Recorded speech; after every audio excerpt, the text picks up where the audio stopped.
This week, Joran van der Sloot pleaded guilty to extortion and wire charges in the 2005 disappearance of Alabama high school student Natalee Holloway.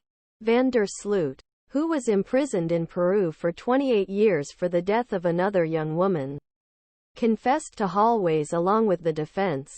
But the testimony, given 18 years after Van der Sloot was first questioned about Holloway's disappearance, not only brought peace to his family, it also brought an end to a case that had captured public attention for almost 2 decades.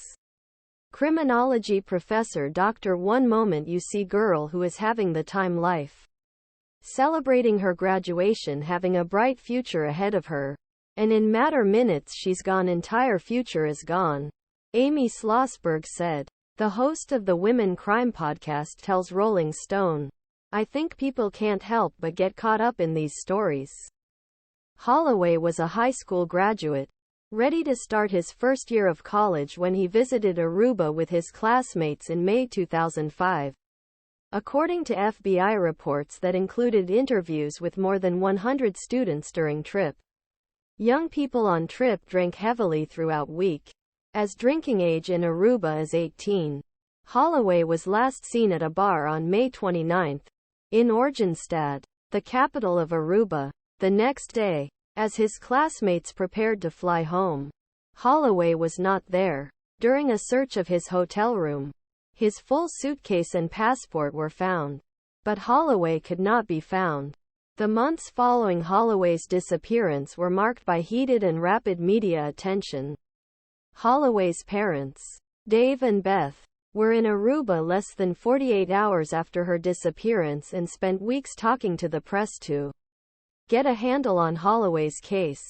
Police interviewed the Kalpoe brothers and Van der Sloot but were unable to find enough information to charge anyone with the Holloway's body was never found.